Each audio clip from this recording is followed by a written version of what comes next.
Social media वाले आप लोग उसमें न्यूज चैनल पर देखे भी होंगे। तो आज एक न्यूज पर इंटरव्यू था लाइव, तो उसमें उन्होंने एक प्रश्न किया था, वो श्रीवास्तव दिल्ली से। तो वो एक प्रश्न करे थे, उन्होंने एक प्रश्न किया था, गुरुजी आपने ये कैसे कह दिया कि कंकर में शंकर है, और कंकर में शंकर लोगों को सिद्धता भी आई, आपने कैसे सिद्ध कर दिया, इसको कैसे कह दिया कि कंकर में शंकर है? आप कैसे कह सकते हो कंकर में शंकर है? हमने उनको एक ही बात कही कि आप थोड़ा ध्यान लगाइएगा, 12 ज्योतिर्लिंग में आप 12 ज्योतिर्लिंग में से एक ज्योतिर्लिंग अगर नागेश्वर को उठाकर देखेंगे तो एक वैश्य अपनी धर्म पत्नी के साथ रहता है, उसके घर में संतान का सुख नहीं है, संतान का सुख नहीं था, तो उसने एक काम चालू करा, प्रत्येक वन में वो एक बेलपत्र का वृक्ष, एक बेलपत्र का पौधा लगाना प्रारंभ कर। क्या काम चालू करा उसने? बेलपत्र का पौधा लगाना चालू करा।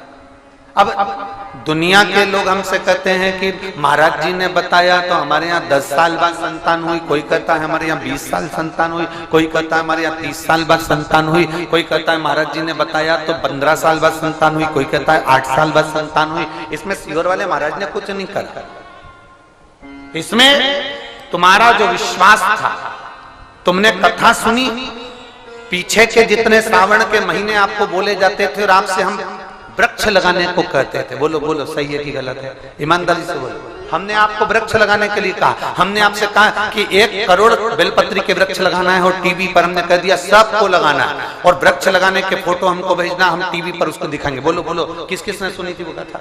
सुनी थी ना? हमने कहा उनके फोटो हम टीवी पर दिखाएंगे। आप लोगों ने वृक्ष लगाए, भले हाथ लगाया वृक्ष में, उसके फोटो भेजे, उसके वीडियो भेजे, हमने उसको आस्था चैनल पर दिखाया। अब कोई कहे कि ये सीहोर वाला तो पगला हो गया, सबसे पेड़ लगवाते फिर रहा। अब दूसरा काम उठाया कि निर्माल्य विसर्जन रथ चलवाया। निर्माल्य विसर्जन मतलब जो विसर्जन के लिए निर्माल्य होता था वो नदी में जाता था, तालाब में जाता था, सरोवर में जाता था। अब आप निर्माल्य विसर्जन रथ चला रहे हो, मतलब मंदिर में सफाई कर रहे हो, मंदिर का निर्माल्य उठा रहे हो, मंदिर का निर्माल्य उठाकर उसको विसर्जन की ओर लेकर जा रहे हो। अब जरा विचार करिएगा, ये शिव पुराण, ये गीता प्रेस गोरखपुर की जो शिव पुराण हम पढ़ते हैं, उसमें हमने पढ़ा, उसमें हमने अध्ययन किया, हमने उसका स्मरण किया। हम ज्यादा विद्वान नहीं है, पर पढ़ते जरूर हैं, विद्या अध्ययन करते हैं, इसको हम पूर्ण तरह से उसको दिन रात घोटा करते हैं, उसमें क्या चीज मिल सकती है जन मानस के कल्याण।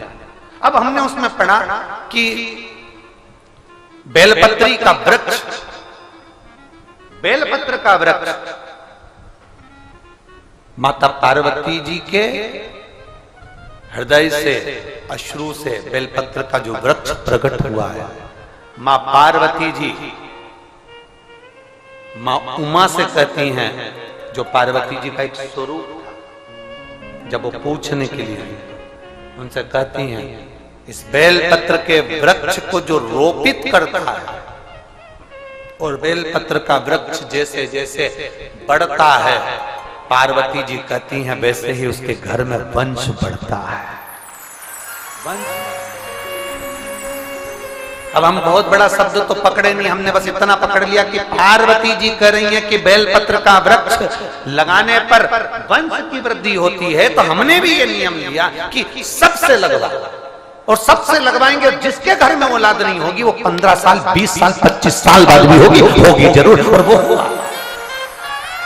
हुआ 25-25 30-30 साल बाद लोगों को औलाद हुई, 40-40 साल बाद लोगों को औलाद हुई, 55 साल की महिला को 60 साल की महिला को भी औलाद हुई। ये व्यासपीठ ने देखा और आपने भी टीवी के माध्यम से देखा, केवल वो बेलपत्री के वृक्ष का। अब लोग कहते हैं सीहोर वाले महाराज के पास कोई विद्या है, कुछ नहीं है, फालतू की बात है।